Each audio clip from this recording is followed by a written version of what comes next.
Friends, welcome to cinema mafia. இந்த வீடியோவில் நம்ம எதை பற்றி பார்க்க போகிறோம்னா, ஐஎம்டிபி ரேட்டிங்கில் டாப் 250 மூவிஸில் ஃபஸ்ட்டு பிளேஸில் இருக்கிற மூவி பற்றி தான் நம்ம இப்போ பார்க்க போகிறோம். இந்த படத்தோட ஒன்லைனர் என்னென்னா, தான் பண்ணாத தப்புக்கு வேண்டி 20 வருஷமாக சிறை தண்டனை அனுபவிக்கிற நம்ம ஹீரோ அங்கேருந்து எப்படி சர்வை பண்ணி அங்கேருந்து தப்பிச்சு வந்தார் அப்படிங்கிறதா இந்த படத்தோட கதை. வாங்க வீடியோக்குள்ளே போகலாம். படத்தோட ஸ்டார்டிங்கில் நம்ம ஹீரோ ஆன்டி அவர் கோர்ட்டில் நிற்கிறாரு. அவரோட மனைவியோடைய காதலனையும் கொன்ற வழக்கில் இரட்டை ஆயுள் தண்டனை கொடுக்குறாங்க. அங்கேருந்து கட் பண்ணால் ஜெயிலை காட்டுறாங்க. அந்த ஜெயிலோட பேர் தான் ஷஷாங்க். அந்த ஜெயிலில் தான் நம்மளோட செகண்ட் ஹீரோ ரெட்டு இருக்கார். அவர் 20 வருட சிறை தண்டனை அனுபவிச்சுட்டு அவரோட பரோலை அங்கே அப்பீல் பண்ணுறாரு. அங்கே இருக்கிற சிறை நிர்வாகத்தினர் அவரோட பரோலை ரிஜெக்ட் பண்ணிடுறாங்க. அப்படிப்பட்ட சிறைக்கு தான் நம்மளோட ஹீரோ ஆன்டிவை கொண்டுட்டு வராங்க. இந்த சிறை எப்படிப்பட்ட சிறைனா, யாருமே தப்பிக்க முடியாத அளவுக்கு ரொம்ப செக்யூரான ஒரு சிறை. அப்படிப்பட்ட இந்த சிறையில் தான் நம்ம ரெட் அங்கே இருக்கிற சிறைவாசிகளுக்கு தேவையான எந்த பொருளாக இருந்தாலும் வெளியிருந்து கொண்டு வரக்கூடிய செல்வாக்கு அவர்கிட்ட இருக்குது. எல்லா சிறையிலும் இருக்கிற மாதிரி தான் இந்த சிறையிலையும் ஒரு ரவுடி பையன் இருக்கான். அந்த ரவுடி பையன் பேர் தான் பாப். அந்த பாபுனால நம்ம ஹீரோ ஆன்டிக்கு அடிக்கடி சில பிரச்சனைகள் வருது. ஆன்டி சிறையில் இருக்கும் போது ஆன்டிக்கு சில பொருட்கள் தேவைப்படுது. இப்போ நம்ம ரெட்டுக்கு வெளியிருந்து எல்லா பொருட்களும் கொண்டு வர முடியும் இல்லையா, அதனால் அவர்கிட்ட போய் அவர் கேட்குறாரு. அதனால் அவங்க 2 பேத்துக்குள்ள நல்ல ஒரு நட்பு உருவாகுது. இந்த சமயத்தில் சிறைக்கு சொந்தமான ஒரு ஃபேக்ட்ரியில் பராமரிப்பு பணிக்கு வேலைக்கு ஆட்கள் தேவைப்படுது. இந்த வேலைக்கு எப்படி ஆள் எடுக்கிறாங்கன்னா, ஒரு பவுலில் சிறைவாசிகளோட பேரெல்லாம் எழுதி போட்டு குலுக்கல் முறையில் எடுக்கிறாங்க. இதில் நம்ம ரெட்டோட செல்வாக்கை பயன்படுத்தி ரெட் மற்றும் ரெட்டோட நண்பர்களும் அதோடு சேர்ந்து நம்ம ஹீரோ ஆன்டியும் அந்த வேலைக்கு தேர்ந்தெடுக்கப்படுறாரு. அடுத்த கட்டமாக இவங்க எல்லாரும் சேர்ந்து அந்த ஃபேக்ட்ரிக்கு வேலைக்கு போகிறாங்க. அந்த வேலைக்கு போகும்போது அவங்களுக்கு பாதுகாப்பாக அனுப்பப்பட்டவங்க தான் கேப்டன் ஹார்லி. இந்த சமயத்தில் தான் நம்ம கேப்டன் ஹார்லிக்கு குடும்ப சொத்து பிரிஞ்சு $35,000 பங்கா கிடைக்கிது. இந்த பணத்தை கவர்மெண்ட்டுக்கு கணக்கு காமிச்சா முக்கால்வாசி பணம் டாக்ஸ் கட்ட வேண்டியதாயிரும். இந்த விஷயத்தை பற்றி தனக்கு கீழே வேலை செய்கிற காவலர்கள்ட்ட பேசிட்டு இருக்கிறத ஹீரோ கேட்டுறாரு. தானே முன் வந்து இந்த எல்லா பணமும் லீகலாக உங்களுக்கே சேர்ற மாதிரி நான் இந்த ப்ராப்ளத்தை சால்வ் பண்ணி தரேன்னு சொல்லி கேப்டன் ஹார்லி கிட்ட ஒரு நட்பை உருவாக்குறாரு. இதை ஏன் அவர் சொல்கிறாருன்னா, சிறைக்கு வரதுக்கு முன்னாடி ஒரு பேங்கராக வேலை செஞ்ச அனுபவம் ஹீரோக்கு இருக்கு. வேலையெல்லாம் முடிச்சு வந்ததுக்கப்புறம் நான் முன்னாடியே சொன்ன மாதிரி அந்த ரவுடி பைய பாபால மறுபடியும் நம்ம ஹீரோக்கு பிரச்சனை ஏற்படுது. பாபு அவனோட ஃப்ரெண்டுகளும் சேர்ந்து ஆன்டியை அடித்து அவரை ஹாஸ்பிட்டலில் அட்மிட் ஆக்கிடுறாங்க. இதை தெரிஞ்சுக்கிட்ட கேப்டன் ஹார்லி பாபை செம்மடி அடிக்கிறாரு. அடித்து ஆன்டி அட்மிட் பண்ணப்பட்ட அதே ஹாஸ்பிட்டலில் அவரையும் அட்மிட் பண்ணுறாங்க. இதுக்கப்புறமா பாபுக்கும் ஹீரோக்கும் எந்த விதமான பிரச்சனைகளும் இல்லை. இந்த மாதிரி கொஞ்சம் கொஞ்சமாக போலீஸோட சப்போர்ட்டு நம்ம ஹீரோக்கு கிடைக்க ஆரம்பிக்குது. சில நாட்கள் கழிஞ்சு சிறையை சோதனையிடுறதுக்கு ஜெயிலோட வார்டன் வராரு. நம்ம ஹீரோவோட சிறைக்கு வார்டன் வரும்பொழுது ஹீரோ பைபிள் படிச்சுக்கிட்டு இருக்காரு. அவரை பார்த்ததுமே வார்டனுக்கு ரொம்ப பிடிச்சிருது. என்ன காரணம்னா, அவருக்கு பைபிள் வாசிக்கிறது ரொம்ப பிடிக்கும். அதனாலேயே சிறையில் இருக்கிற எல்லா சிறைவாசிகளும் பைபிள் வாசிக்கணும் அப்படின்னு சொல்லி நினைப்பாரு. இப்போ பைபிள் வாசிட்டு இருந்த நம்ம ஹீரோவை அவருக்கு ரொம்ப பிடிச்சிருது. இதன் காரணமாகவே அந்த சிறையில் இருக்கிற ஒரு லைப்ரரியை மெயின்டைன் பண்ணுற வேலையை நம்ம ஹீரோக்கு வார்டன் கொடுக்குறாரு. புக்ஸ் எல்லாம் கம்மியாக இருக்குன்னு சொல்லி சிறை வார்டன்ட்டு போய் கேட்கும்போது, அதுக்கு உண்டான ஃபண்டு எங்கள்கிட்ட கிடையாது, இது உன்னோட பொறுப்பு, நீ வேணா கவர்மெண்ட்டுக்கிட்ட கேட்டு வாங்கிக்கோ அப்படின்னு சொல்லி வார்டனும் சொல்லிடுறாரு. இதனால் அவர் வாரத்துக்கு ஒரு லெட்ரு கவர்மெண்ட்டுக்கு அனுப்பிச்சிக்கிட்டே இருக்காரு லைப்ரரியை மெயின்டைன் பண்ணுறதுக்கு. இதுக்கு இடையில அங்கே இருக்கிற சிறைவாசிகளை நம்ம ஹீரோ படிக்கவும் வைக்கிறாரு. அதே சமயம் நம்ம கேப்டன் ஹார்லிக்கு பண்ண மாதிரியே வார்டனுக்கும் மற்ற சிறைகளில் இருக்கிற காவலர்களுக்கும் அவங்க வாங்கின லஞ்ச பணத்தை லீகலாக ஒயிட்டாக மாற்றி கொடுக்குறாரு நம்ம ஹீரோ. இப்படியே 10 வருஷம் கடந்துருது.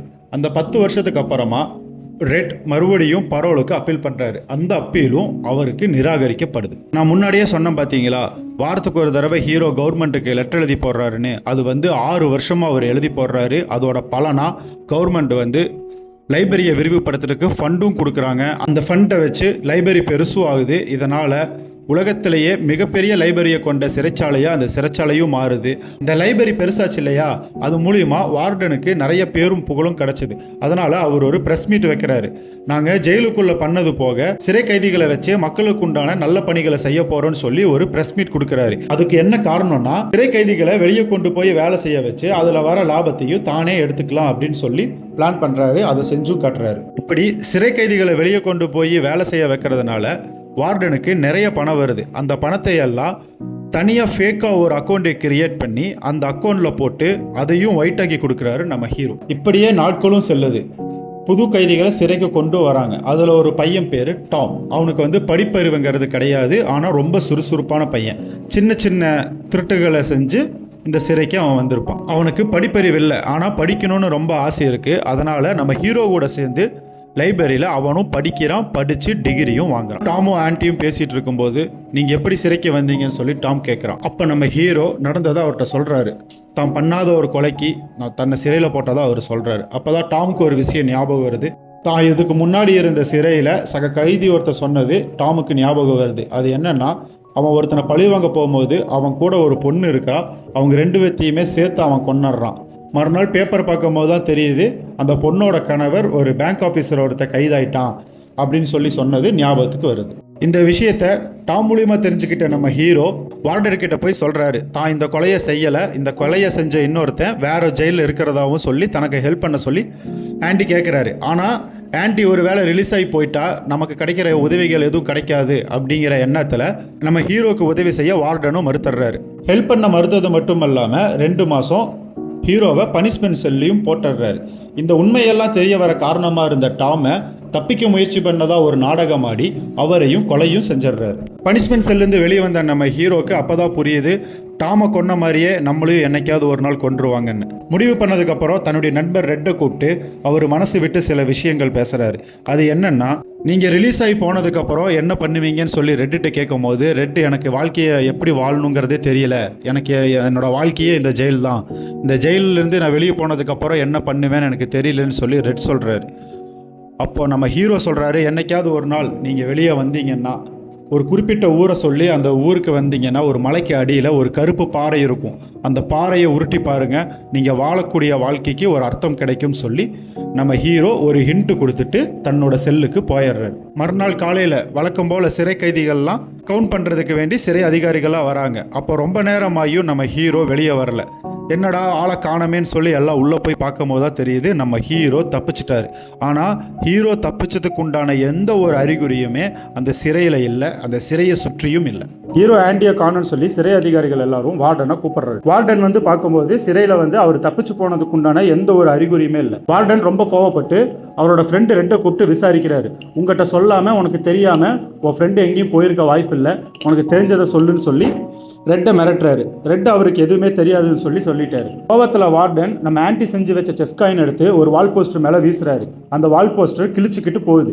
அப்போ அந்த வால் போஸ்டரை ஓப்பன் பண்ணி பார்க்கும்போது தான் இந்த படத்தோட ட்விஸ்டே ரிவீலே பண்ணுறாங்க.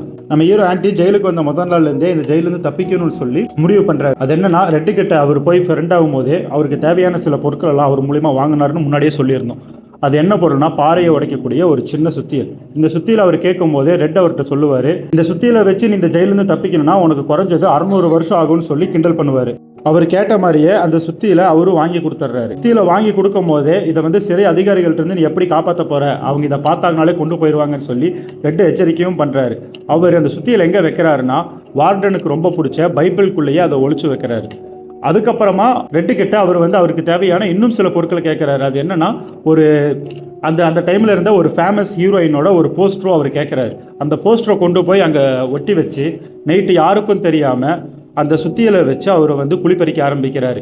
அதில் வர மண்ணை யாருக்குமே சந்தேகம் வராத மாதிரி காலையில் அவர் வாக்கிங் போகும்போது அவரோட ட்ரெஸ்ஸுக்குள்ளேயே வச்சு வெளியே கொண்டு போய் வாக்கிங் போகிற மாதிரியே அதையும் கொண்டு போய் கொட்டவும் செஞ்சிடறாரு. நம்ம ஹீரோ அந்த ஜெயிலுக்குள்ளே அந்த ஓட்டையை போட்டு தப்பிச்சு போயிருக்கிறத பார்த்த வார்டன் அவருக்காக பண்ணி கொடுத்த ஃபோர்ஜரி டாக்குமெண்ட் எல்லாமே நம்ம வார்டனோட கபோர்டுக்குள்ளே தான் இருக்குது. அங்கே போய் வார்டன் போய் செக் பண்ணுறாரு. அதுக்குள்ளே நம்ம ஹீரோ ஆன்ட்டியோட பைபிள் மட்டும்தான் இருக்குது. அந்த பைபிள்குள்ளே தான் அவர் இத்தனை நாள் அந்த சுற்றியும் ஒழிச்சு வச்சுருந்தாரு. ஜெயிலிருந்து அந்த டாக்குமெண்ட் எல்லாம் வெளியே கொண்டு போகிறதுக்கு நம்ம ஹீரோக்கு ஒரு கயிறு தேவைப்படுது.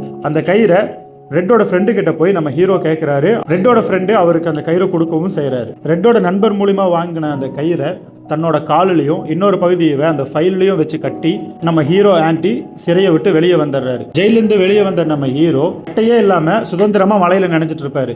இந்த படத்துலேயே பெஸ்ட் சீன்னா அந்த சீன் தான். ஜெயிலிருந்து வெளியே வந்ததுக்கு அப்புறமா நம்ம ஹீரோ ஒவ்வொரு பேங்காக போறாரு. எதுக்குன்னா, ஜெயிலில் இருந்த அதிகாரிகளுக்கும் வார்டனுக்கும் மற்ற சிறையிலிருந்து வந்த அதிகாரிகளுக்கும் இவர் ஃபேக் அக்கௌண்ட் கிரியேட் பண்ணி கொடுத்தாரு இல்லையா, அந்த ஃபேக் அக்கௌண்ட்டுக்கெல்லாம் இவருக்கு ஏற்ற மாதிரி டாக்குமெண்ட் ரெடி பண்ணிட்டு ஆன்ட்டியே போய் மொத்த பணத்தையும் வாங்கி ஒரு பெரிய பணக்காரராக ஆயிடுறாரு. இந்த சமயத்தில் தான் சிறையில் 40 வருடங்கள் கழிஞ்சு நம்ம ஹீரோவோட ஃப்ரெண்டு ரெட்டுக்கு பரோல் கிடைக்கிது. அவர் வெளியே வந்ததுக்கு அப்புறமா சில இடங்களில் போய் வேலை செய்கிறாரு. இது வரைக்கும் சிறையிலே இருந்த அவருக்கு வெளியே வந்து வாழ தெரியாமல் சூசைட் பண்ணலாம் அப்படின்னு சொல்லி போகும்போது தான் அவருக்கு நம்ம ஹீரோ சொன்னது ஞாபகம் வருது. அவரை ஒரு குறிப்பிட்ட ஊருக்கு வர சொல்லி இருந்திருப்பாரு. அங்கே போய் அவர் நம்ம ஹீரோ ஆன்ட்டி சொன்ன மலைக்கு அடியில் இருக்கிற அந்த கருப்பு பாறையை உருட்டி பார்க்குறாரு.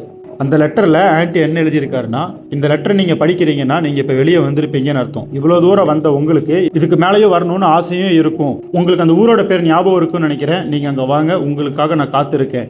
என்றும் உங்களுடைய நண்பன் ஆன்ட்டி அப்படின்னு எழுதியிருக்காரு. லெட்டரை படித்து முடிச்சதுக்கப்புறமா ரெட் ஆன்ட்டியை பார்க்க போகலான்னு சொல்லி முடிவு பண்ணுறாரு. பொதுவாக பரோல்லேருந்து வந்த கைதிகள் யாருமே ஊரை விட்டு வெளியே போகக்கூடாதுன்னு சொல்லி ஒரு ரூல்ஸ் இருக்குது. ரெட் அதை மீறி ஊரை விட்டு வெளியே போகிறாரு. அதே சமயத்தில் ஆன்ட்டி ஃபேக்காக கிரியேட் பண்ண சிறை அதிகாரிகளோட எல்லா டாக்குமெண்ட்டையுமே ப்ரெஸ்ஸுக்கு லீக் பண்ணிடுறாரு. இதெல்லாமே வெரிஃபை பண்ணி போலீஸ் வார்டன் அரெஸ்ட் பண்ணுற வரதை தெரிஞ்சு வார்டன் சூசைட் பண்ணி இறந்துடுறாரு.